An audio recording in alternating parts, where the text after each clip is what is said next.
bendiga, mis hermanos, el Señor les bendiga. Feliz domingo. Aquí estamos una vez más dispuestos a estudiar la palabra del Señor. Esta es la culminación del libro de Segunda de Reyes. Hoy vamos a estar estudiando el capítulo 25 del verso 1 al 30 que lleva por título Caída de Jerusalén. La semana pasada miramos parte de su caída, hoy vamos a ver la caída completa. Para eso vamos a leer nuestros versos de partida, como siempre, honrando al Padre, al Hijo y al Espíritu Santo, y dice así su palabra. Aconteció a los 9 años de su reinado, en el mes 10, a los 10 días del mes, que Nabucodonosor, rey de Babilonia, vino con todo su ejército contra Jerusalén, y la sitió, y levantó torres contra ella alrededor, y estuvo la ciudad sitiada hasta el año 11 del rey Sedequías. A los 9 días del cuarto mes prevaleció el hambre en la ciudad, hasta que no hubo pan para el pueblo de la tierra. Abierta ya una brecha en el muro de la ciudad, huyeron de noche todos los hombres de guerra por el camino de la puerta que estaba entre los dos muros, junto a los huertos del rey, estando los caldeos alrededor de la ciudad.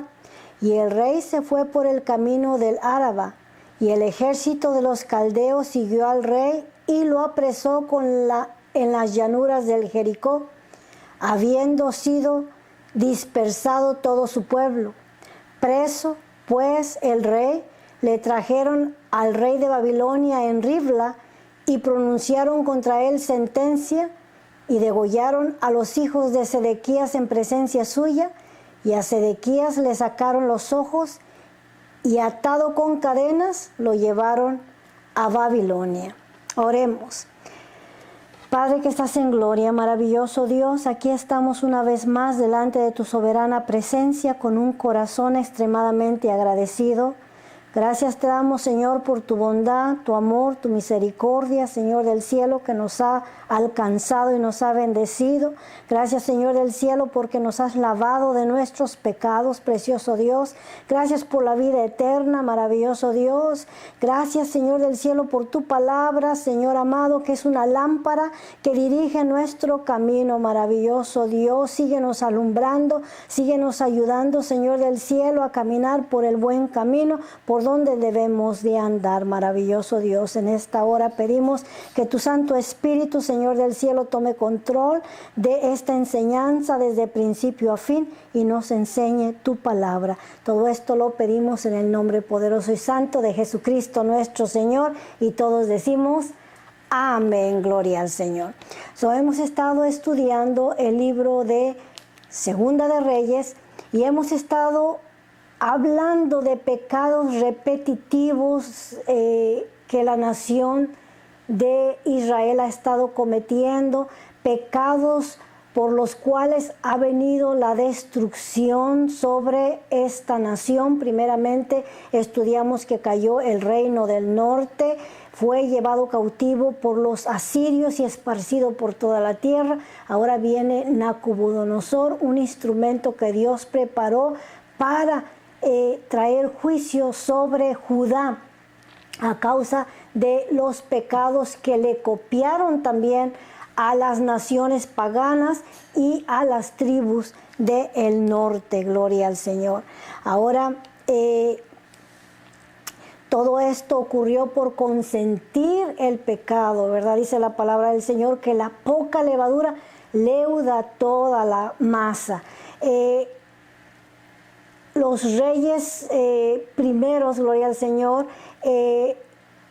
Jeroboam permitió la idolatría y no hubo nadie quien lo parara, y ese pecado fue escalando, gloria al Señor. Dice también la palabra del Señor que todo aquel que sirve al pecado es esclavo del pecado.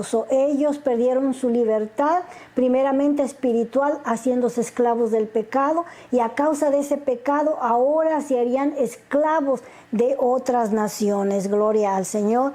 Dios les avisó una y otra vez que si quebrantaban sus leyes y sus estatutos, irían cautivos y le servirían a otras naciones y a otros reyes. Gloria al Señor.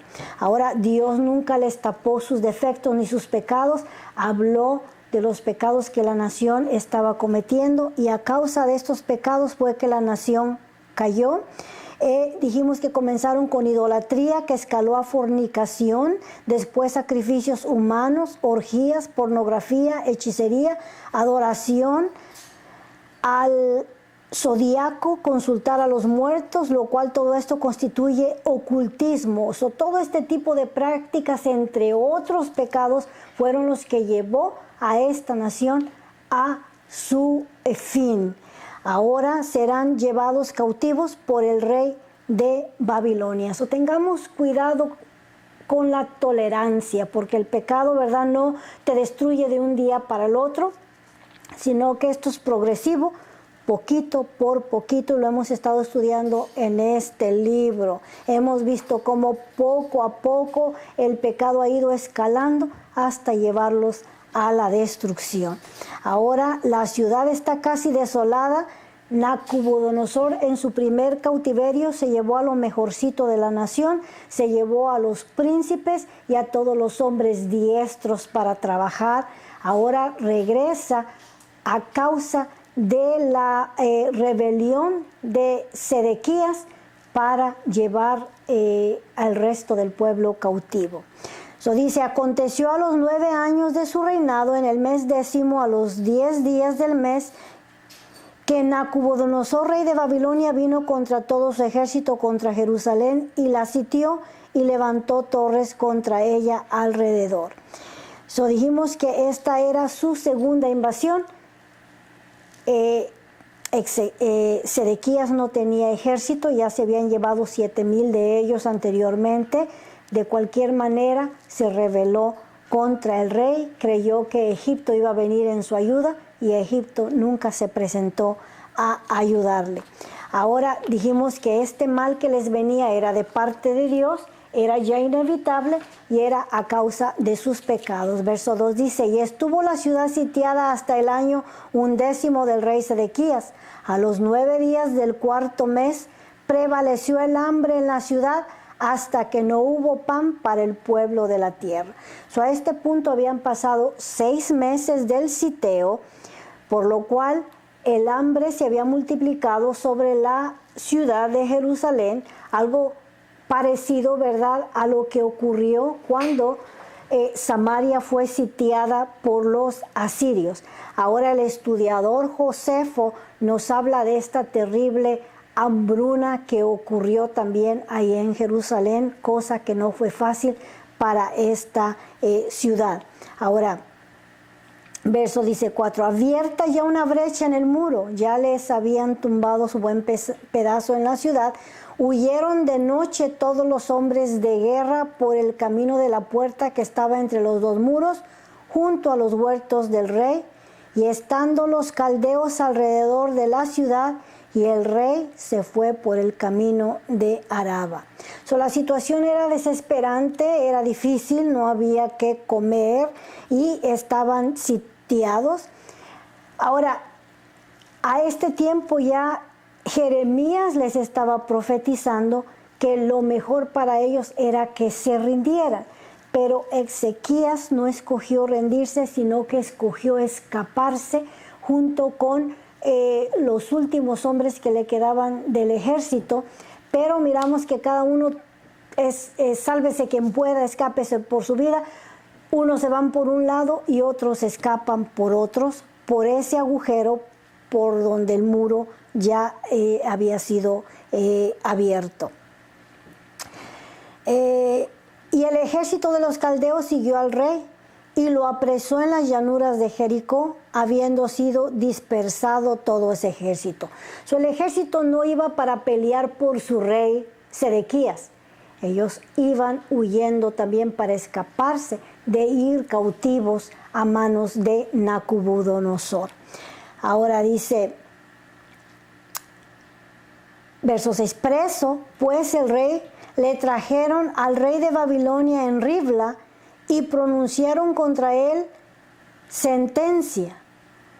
degollaron a los hijos de Sedequías en presencia suya. El primer castigo que recibió por haberse rebelado contra Babilonia o contra Nabucodonosor fue la muerte de sus hijos.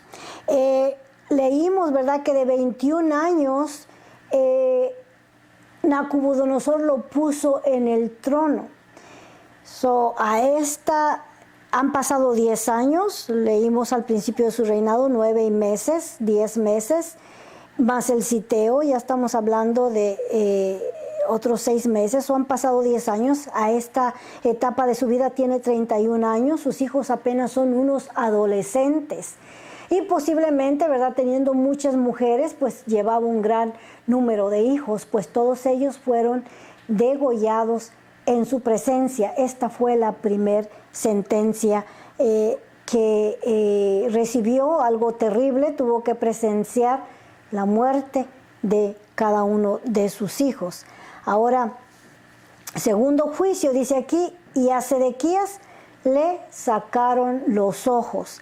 El sacarle los ojos a los cautivos o a sus enemigos era una práctica muy común de las naciones paganas. Esto era para incapacitarlos, debilitarlos o quitarles el deseo de rebelarse. Ahora, un hombre ciego, pues no hay mucho que pueda hacer sino de depender de otras personas para que los alimenten, para que los guíen, para que los asistan, ¿verdad? Este fue su segundo castigo para él. Ahora, yendo a la historia, recordamos a Sansón. Cuando a Sansón lo apresaron los filisteos, también le sacaron los ojos y también lo pusieron en la cárcel. Esta era una práctica de las naciones para debilitar a los reos o a los cautivos. Ahora, esta práctica hasta hace no mucho tiempo en los reinos de Persa, cuando ponían un nuevo rey, mandaban sacarle los ojos al resto de sus hermanos para que no se rebelaran y le quitaran el trono a su hermano. Estas eran prácticas comunes hasta no hace mucho tiempo. Dice, y atado con cadenas lo llevaron a Babilonia. Vamos a ir a Ezequiel, ¿verdad?, donde está esta profecía referente a este rey Sedequías. Capítulo 12, verso 13 dice, mas yo extenderé mi red sobre él y caerá preso en mi trampa, y haré llevarlo a Babilonia, a tierra de caldeos, pero no la verá y allá morirá.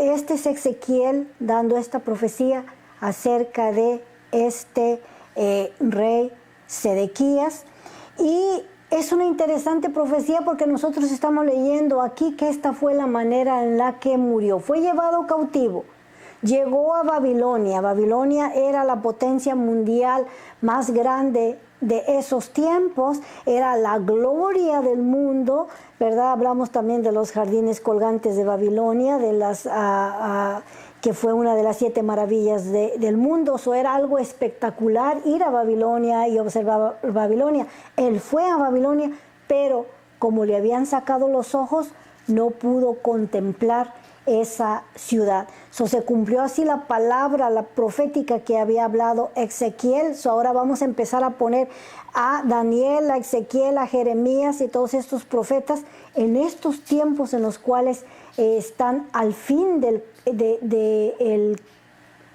cautiverio de Jerusalén. Dice, y en el mes quinto, a los 7 días del mes, siendo el año 19 de Nabucodonosor, rey de Babilonia, vino a Jerusalén Nabuzaradán, capitán de la guardia. A este tiempo han pasado aproximadamente 12 años de que se llevaron al primer grupo de cautivos a Babilonia. Dice, siervo del rey de Babilonia, y quemó la casa de Jehová y la casa del rey y todas las casas de Jerusalén y todas las casas de los príncipes quemó a fuego.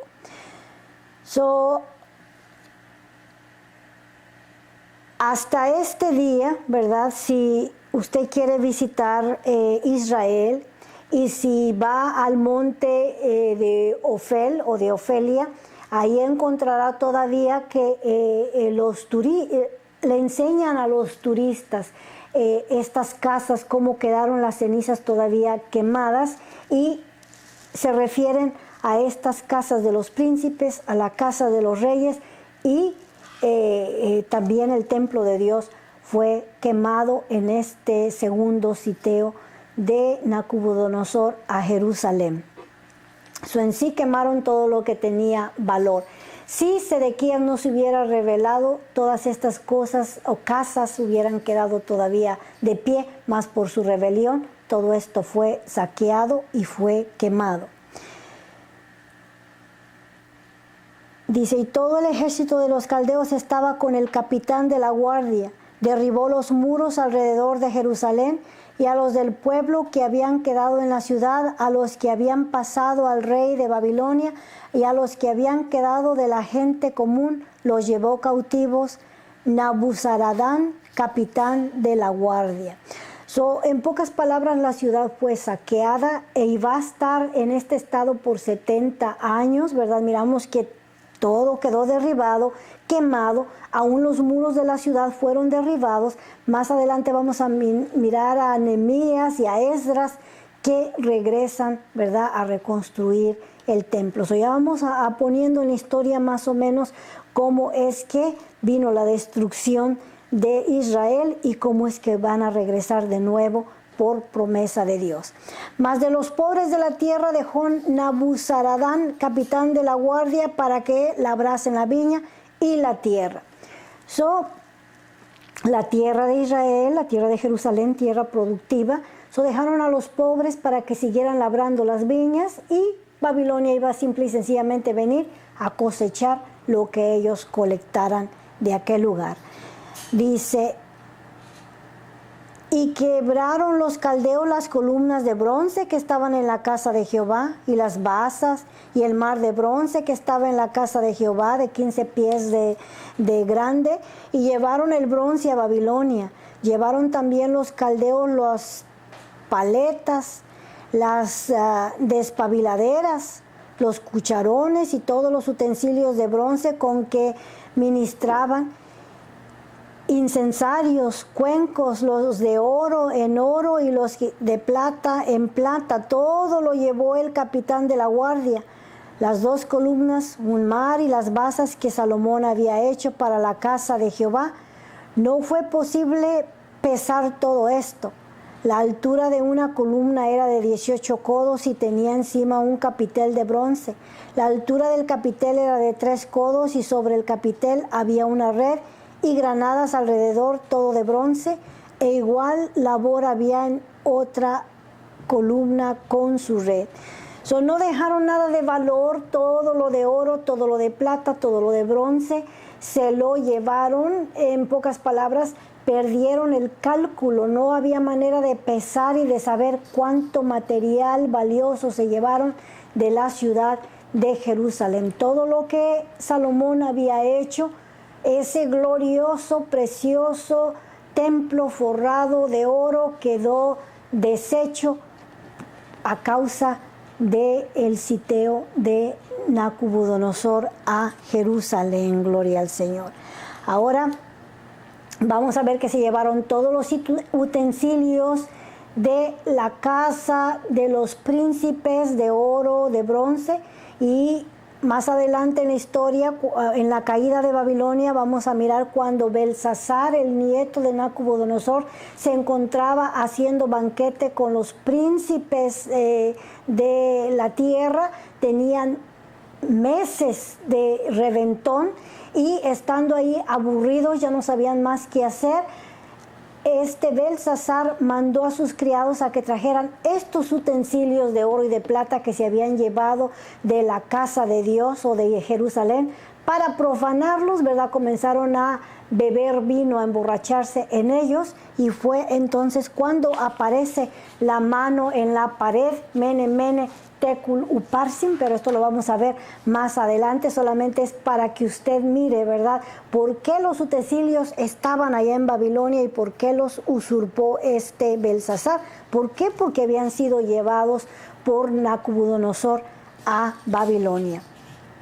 Se tomó entonces el capitán de la guardia al primer sacerdote Seraías, al segundo sacerdote Sofonías y 3 guardias de la vajilla, y de la ciudad tomó un oficial que tenía a su cargo los hombres de guerra y 5 varones de los consejeros del rey que estaban en la ciudad, el principal escriba del ejército que llevaba el registro de la gente del país, y 70 varones del pueblo de la tierra que estaban en la ciudad. Entonces tomó Nabuzaradán, capitán de la guardia, y los llevó a Ribla, al rey de Babilonia, y el rey de Babilonia los hirió y mató en Ribla, en tierra de Hamat. Así fue llevado cautivo Judá de sobre su tierra. El trágico final de una nación que abandonó o ignoró el consejo de Dios. Ahora, lo interesante es que no hay mención que se llevaran el arca del pacto. Se llevaron todos los utensilios, destruyeron todas las construcciones, se llevaron lo valioso. Sin embargo, no leemos en ningún lugar que se hayan llevado el arca del pacto. Ahora, si se la hubieran encontrado, sabemos que hubiera sido un gran tesoro, porque el arca del pacto estaba forrada con oro, ¿verdad? Toda la caja, y los querubines que estaban encima de la arca del pacto estaba forrada de oro. Ahora, en algunos de los libros apócrifos, ¿verdad?, que son libros que no los tenemos en nuestra Biblia, la Biblia católica los tiene, son libros que se escribieron, pero que no los consideraron inspirados por el Espíritu Santo, por tanto no los pusieron en el cañón de los 66 libros de la Biblia. Ahí, según estos libros, dice que Jeremías, al escuchar que Babilonia venía por segunda vez para invadir a Jerusalén, él tomó el arca del pacto y la escondió. Ahora, eso la palabra del Señor no nos lo dice, ¿verdad? En sí no se sabe qué ocurrió con el arca del pacto. Hay diferentes teorías, que fue llevada por los etíopes, que Jeremías se la llevó a Egipto, en fin, ¿verdad? Hay diferentes teorías acerca del arca del pacto. Yo sigo prefiriendo creer en lo que dice la palabra del Señor, yendo a Apocalipsis capítulo 11, verso 19, donde Juan estaba teniendo la revelación, ¿verdad?, de Apocalipsis, de lo que habría de venir en el futuro. Nos dice en el verso 19, y el templo de Dios fue abierto en el cielo, y el arca de su pacto se veía en el templo, y hubo relámpagos, voces, truenos, un terremoto y grande granizo. Para mí, ¿verdad?, lo más seguro es que Dios trasladó el arca del pacto al cielo. Ahora, así de la misma manera como Dios nos dice su palabra en Génesis, ¿verdad?, que Él trasplantó o trasladó también el árbol de la vida, ¿verdad?, o de la ciencia del bien y del mal al paraíso. De la misma manera Él pudo tomar el arca y llevarla y ponerla en el templo de Dios. Para Dios no hay nada imposible, y ahí nos está diciendo Juan que Él miró el arca del pacto adentro del templo, al menos que haya 2 arcas del pacto, ¿verdad? Una en el cielo y otra aquí en la tierra, que aún no han descubierto o no han encontrado. Se llevaron todo lo bueno de Jerusalén, pero no se llevaron el arca del pacto. Ahora dice, el remanente huye a Egipto. Los que quedaron se van para Egipto. Y el pueblo que Nabucodonosor, rey de Babilonia, dejó en la tierra de Judá, puso por gobernador a Gedalías, hijo de Ahicam, hijo de Sefán. La costumbre de ese tiempo era no dejar sin líder a una nación, a una ciudad o a una región. El liderazgo era importantísimo. Por tanto, Nabucodonosor escogió a este joven, ¿verdad?, de nombre Gedalías, y lo puso por gobernador de los pocos que se habían quedado ahí en la tierra. Y refiriéndose a Sedequías por un momento, ¿verdad?, conforme leímos a Jeremías, se nos dice que profetizó durante los años de los reyes Josías, Joacim, Joaquín y Sedequías, ¿verdad? Había consejo, ahí estaba Jeremías. Este es el tiempo en el cual Jeremías es puesto en la cisterna antes, ¿verdad?, de que entrara Babilonia, ¿verdad?, y que él hubiera escondido, según los estudiadores, el arca del pacto. Ahora, vinieron para tomar esta tierra, ¿verdad?, y dejaron ahí a este gobernador, pero entró otro personaje que según tenía... venía de la descendencia de los reyes, y él venía reclamando por qué este Gedalías es el gobernador y por qué no yo soy el gobernador, y pensó hacer problemas, ¿verdad? Pero en ese tiempo ya Jeremías estaba profetizando en medio del pueblo. Vamos a mirar cuando lleguemos a Jeremías cuán difícil fue su ministerio, porque predicaba mensaje tras mensaje y la gente no se convertía. Este es el profeta llorón, ¿verdad?, porque su vida fue llorar y lamentarse en realidad por la condición de la gente. Guarde esto en su mente porque vamos a llegar más adelante. Oyendo todos los príncipes del ejército, ellos y su gente, que el rey de Babilonia había puesto por gobernador a Gedalías, vinieron a él en Mizpa Ismael, hijo de Netanías, Jonatán, hijo de Serea, Seraías, hijo de Tamujet, y Metafotita, y Jasnías, hijo de un Macateo, ellos con los suyos. Entonces Gedalías les hizo juramento a ellos y a los suyos, y les dijo: no temáis de ser siervos de los caldeos, habitad en tierra y servir al rey de Babilonia, os irá bien. Gloria al Señor. Disculpe, ¿verdad?, la lectura. Estos son personajes de nombres difíciles. Pero este Gedalías habló con este Ismael, que venía no en son de paz, que quería, ¿verdad?, rebelarse contra los caldeos. Le dijo: vivan en paz. Si ustedes se rinden a los caldeos, van a vivir bien. Quédense tranquilos. Sin embargo, no le hicieron caso. Dice: más en el mes séptimo vino Ismael, hijo de Netanías, hijo de Elisama, de la estirpe real, ¿ve?, porque él se sentía rey, y con 10 varones, e hirieron a Gedalías, y murió también a los de Judá.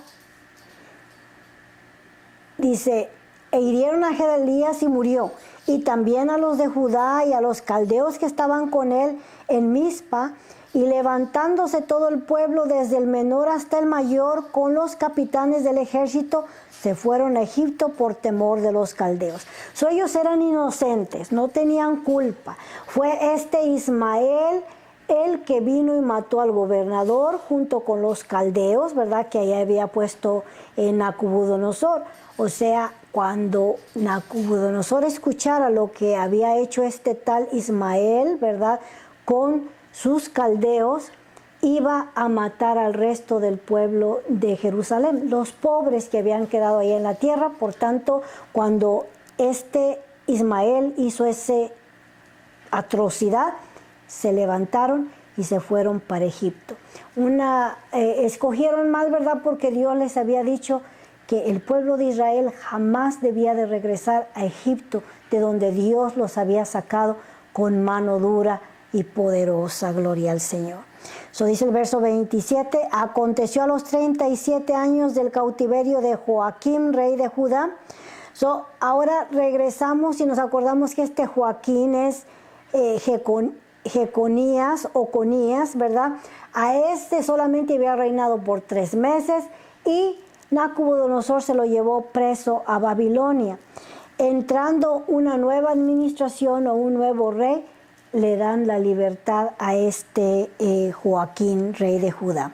Dice, aconteció a los 37 años del cautiverio de Joaquín, rey de Judá, en el mes 10º, a los 27 días del mes, que Evil-Merodach, rey de Babilonia, sucesor de Nabucodonosor, en el primer año de su reinado libertó a Joaquín, rey de Judá, sacándolo de la cárcel. Y le habló con benevolencia y puso su trono más alto que los tronos de los reyes que estaban con él en Babilonia. Y le cambió los vestidos de prisionero y comió siempre delante de él todos los días de su vida. Y diariamente le fue dada su comida de parte del rey, de continuo todos los días de su vida. Joaquín le fue bien por rendirse, ¿verdad? Desde un principio entendió que no era macho o medida, ¿verdad? Para Nabucodonosor, y fue sabio en rendirse. Por lo tanto estuvo ahí, ¿verdad? 30 y tantos años leímos, ¿verdad? En la cárcel, pero Dios en su misericordia permitió que viniera un nuevo rey y lo hiciera libre y le diera la libertad de comer pan a la mesa del rey. Le quitó los trapos de reos, ¿verdad? De rayas, y lo volvieron a vestir como rey. Gloria al Señor. Ahora vamos a empezar, como dije más adelante, a mirar datos de, este es el tiempo de Daniel, es el tiempo de Ezequiel, gloria al Señor. Los vamos a mirar más adelante, pero esto nos ayuda a nosotros a ponerlo en la historia. Ahora vamos a mirar, ¿verdad?, que más adelante cómo regresa de nuevo el pueblo a Jerusalén en los tiempos de Esdras, de Nehemías, y también vamos a llegar a Malaquías y a los profetas menores, donde miramos el silencio de Dios. Dios guarda silencio por 400 años, hasta llegar, ¿verdad?, o aparece el ángel Gabriel anunciando a Zacarías y a su esposa Elizabeth la venida de Juan el Bautista, quien viene a preparar el camino para nuestro Señor Jesucristo. Así es que gracias a Dios que nos permitió terminar este capítulo.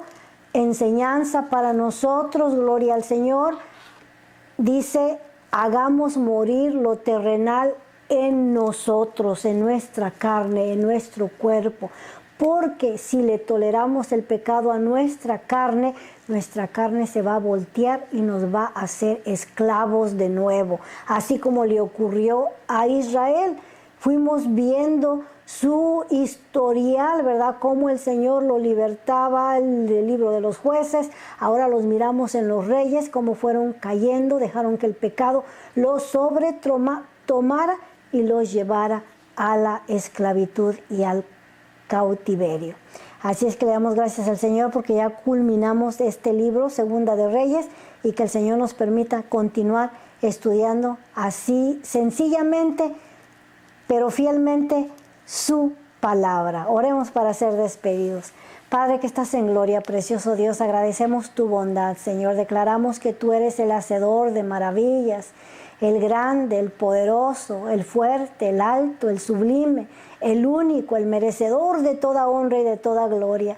Agradecemos tu ayuda, maravilloso Dios, la asistencia de tu Santo Espíritu, Señor, que nos ayuda a entender tu palabra, Señor amado. Sigue poniendo en nosotros ese deseo de conocer más de ti y más, Señor, del cielo, de tu palabra, precioso Dios. Mira a tu pueblo, Padre, el que está batallando, Señor del cielo, el que está teniendo necesidades materiales, súplele, Padre Santo. Mira al que está deprimido, Señor, al que está ansioso, Señor, que el poder de tu Santo Espíritu le ayude y lo liberte, Señor del cielo. Al que está enfermo con alguna enfermedad de la carne, Señor, pon tu mano de poder y sánale, maravilloso Dios. Seguimos, Señor del cielo, creyendo que tú eres el mismo de ayer, de hoy y por los siglos, y que si tú sanaste ayer, tú sanarás hoy también.